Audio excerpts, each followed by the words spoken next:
فلاں گناہ ہو تو اس کا یہ نتیجہ نکلتا ہے، فلاں گناہ ہو تو اس کا یہ اثر ہوتا ہے، فلاں گناہ ہو تو اس کا فلاں اثر ہوتا ہے، فلاں گناہ ہو تو اس کی یہ سزا ملتی ہے۔ یہ فرامین ائمہ میں جو ہے اپنی خدمت عالیہ میں عرض کیا جا رہا ہے۔ آج ایک گناہ ایسا ہے کہ جس کے بارے میں بڑا سخت جو ہے ایک فرمان موجود ہے کہ خود اللہ، حالانکہ قرآن مجید میں اللہ کا یہ حکم ہے کہ اللہ کا یہ فیصلہ ہے کہ میری مسجدوں میں آیا کرو۔ میری مسجدیں جو ہیں یہ اللہ کے گھر ہیں، ٹھیک ہے جی، بلکہ بنانے کے بارے میں ملتا ہے کہ من بنا مسجدا للہ بن اللہ لہ بیتا فی الجنہ، کہ جو اللہ کے لیے مسجد بناتا ہے اللہ اس بندے کے لیے جنت میں گھر بناتا ہے، ٹھیک ہے۔ اتنی بڑی جو مسجد بنائے کا مفس قطعۃ، اگرچہ ایک پرندے کے گھونسلے کے برابر کی، ٹھیک ہے جی، اتنا تک حکم ہے کہ اور مسجد کے حوالے سے ہے کہ میرے گھر میں آیا کرو، میرے گھر میں آنا جانا رکھا کرو۔ اور یہ بھی ہے کہ جو بعد میں جو اپنے گھروں میں نماز پڑھتے ہو اس کا ثواب کچھ اور ہے، جو مسجد میں نماز آ کے پڑھتے ہو اس کا ثواب کچھ اور ہے، پھر مسجد میں بھی آ کر جماعت کے ساتھ جو نماز پڑھتے ہو اس کا ثواب کچھ اور ہے۔ یعنی گویا مسجد کی فضیلت بتائی جا رہی ہے کہ مسجد میں آؤ، اللہ خود کہہ رہا ہے کہ میرے گھروں میں آؤ، کیونکہ یہ مسجدیں میرے گھر ہیں، ٹھیک ہے جی، مسجد جو ہیں یہ زمین پر میرے گھر ہیں۔ اور قرآن مجید کی آیت ہے کہ ومن اظلم ممن منع مساجد اللہ ان یذکر فیہا اسمہ وسعی فی خرابها، اس انسان سے بڑا ظالم کون ہوگا جو اللہ کے گھر میں ہی اللہ کا ذکر کرنے سے منع کرے،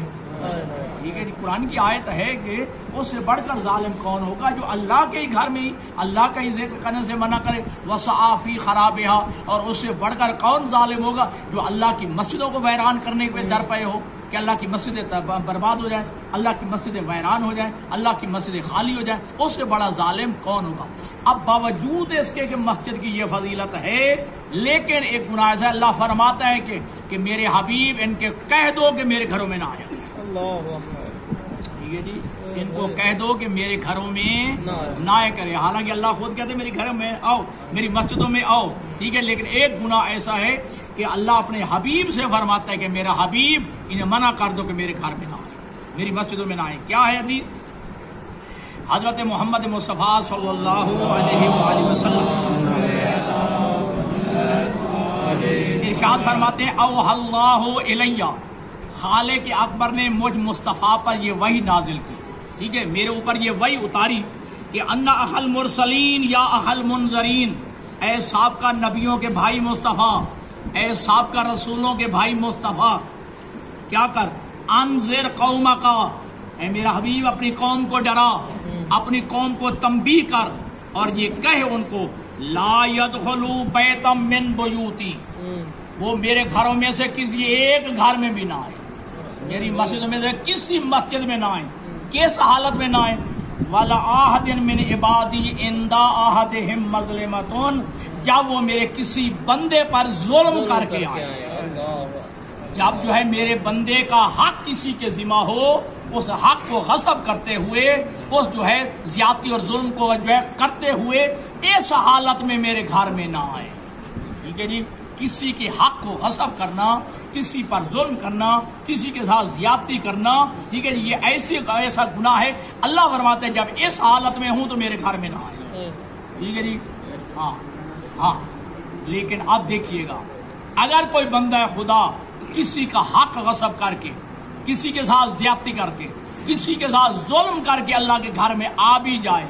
نماز بھی پڑھے، اس کے باوجود اللہ فرماتا ہے فَإِنِّي أُلْعِنُهُ مَا دَامَ قَائِمًا يُصَلِّي بَيْنَ يَدَيَّ، جب تک وہ بندہ میرے سامنے نماز بھی پڑھتا رہتا ہے میں اللہ اس پہ لعنت کرتا رہتا ہوں۔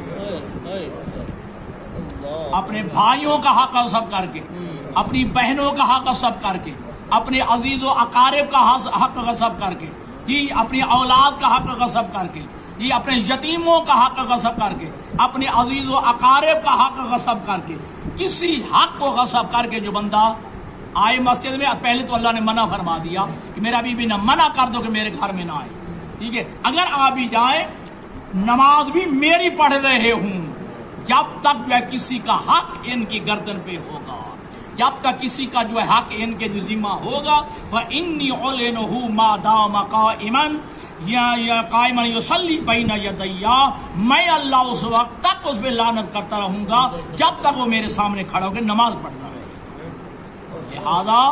اپنے ذمہ اپنے سر کسی کا حق نہیں ہونا چاہیے، حق خدا بھی نہیں ہونا چاہیے، حق رسول بھی نہیں ہونا چاہیے، حق اہل بیت بھی نہیں ہونا چاہیے، حق ائمہ بھی نہیں ہونا چاہیے، حق رشتہ دار بھی نہیں ہونا چاہیے، حق اعزاء و اقارب بھی نہیں ہونا چاہیے، یتیموں کا حق بھی نہیں ہونا چاہیے، ہمسایوں کا حق بھی نہیں ہونا چاہیے. اپنا حق ادا کر کے پھر اللہ کے گھر میں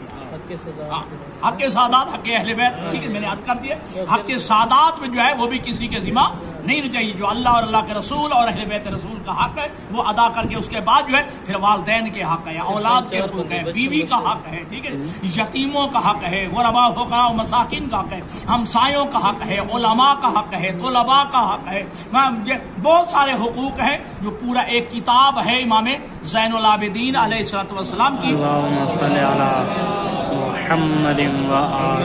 اس پوری کتاب کا نام ہی ہے رسالۃ الحقوق، شاید اردو میں چھپ گئی ہو، رسالۃ الحقوق.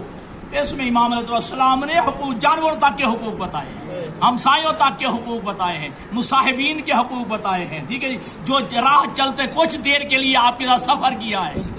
گھنٹے 2 گھنٹے کے لیے بھی آپ کے ساتھ جو ہے صحبت اختیار کیا، اس کے حقوق بھی امام زین العابدین علیہ السلام نے ان کے حقوق جو ہے بیان فرمائے. بار کہ جو کسی کا حق کھا کے میرے جو ہے مسجد میں آئے گا، جب تک حتیٰ کہ وہ نماز بھی پڑھتا رہے گا میں اللہ اس پر لعنت کرتا رہوں گا. حتیٰ یردا تلک المظلمہ، ہاں البتہ جب وہ اس زیادتی کی تلافی کر دے، جب اس حق کو جو ہے جو اس کے ذمہ ہے واپس کر دے، کسی کے ساتھ زیادتی کی ہوئی ہے تو اس کی معافی مانگ لے، تلافی کر لے، تو ہاں یہ ایک اور مسئلہ ہے. پھر اللہ کہتا ہے کہ ہاں اب میرے گھر میں آئے، ٹھیک ہے، اب جب میرے گھر میں آئے گا نماز پڑھے گا تو اس کی نماز بھی قبول ہوگی اور میری طرف سے اس پر رحمت بھی نازل ہوگی. اب اگلا جملہ قابل غور ہے، وَأَكُونُ سَمْعَهُ الَّذِي يَسْمَعُ بِهِ. اگر انسان یہ کام کر کے کسی کے حقوق ادا کر کے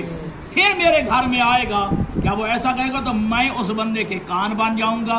الَّذِي يَسْمَعُ بِهِ، جس کے ذریعے وہ بات کو سنے گا. ہاں وَبَصَرَهُ الَّذِي يُبْصِرُ بِهِ، میں اس کی جو ہے آنکھیں بن جاؤں گا جس کے ذریعے یہ دیکھے گا. وَيَكُونُ مِنْ أَوْلِيَائِي وَأَصْفِيَائِي، اور یہ بندہ میرے اولیاء میں سے شمار ہو جائے گا، میرے برگزیدہ میرے چنے ہوئے بندوں میں اس کا شمار ہوگا. وَيَكُونُ جَارِي مَعَ النَّبِيِّينَ وَالصِّدِّيقِينَ وَالشُّهَدَاءِ فِي الْجَنَّةِ، جب کسی کے حقوق ادا کر کے پھر جب مسجد میں آئے گا تو یہ بندہ جی اللہ کے حبیب فرماتے ہیں کہ یہ میرے اولیاء، ہاں تو اولیاء بزرگاں، اور پھر کہا کہ یہ جنت میں انبیاء کے ساتھ، صدیق کے ساتھ اور شہداء کے ساتھ مجھ محمد کا ہمسایہ ہو. ٹھیک ہے جی. لہذا کسی کا حق کھانا نہیں چاہیے، حق غصب نہیں کرنا چاہیے. اگر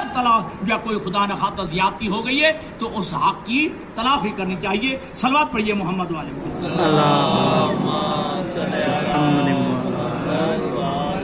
بس ایک حدیث اور سنی اور آپ کی ضامن تمام. حضرت امام محمد باقر علیہ السلام ارشاد فرماتا ہے کہ اربعۃ عشرون شیء عقوبہ، 4 چیزیں ایسی ہیں جس کی سزا جلدی مل جاتی ہے، جس کا عذاب جلدی انسان کو دنیا میں مل جاتا ہے. کیا؟ رجل احسنت الیہ ویقافیک بالاحسان الیہ اساءۃ، وہ شخص کہ جس وقت تم احسان کرو اور وہ تمہیں اس کا بدلہ برائی کے ساتھ دے.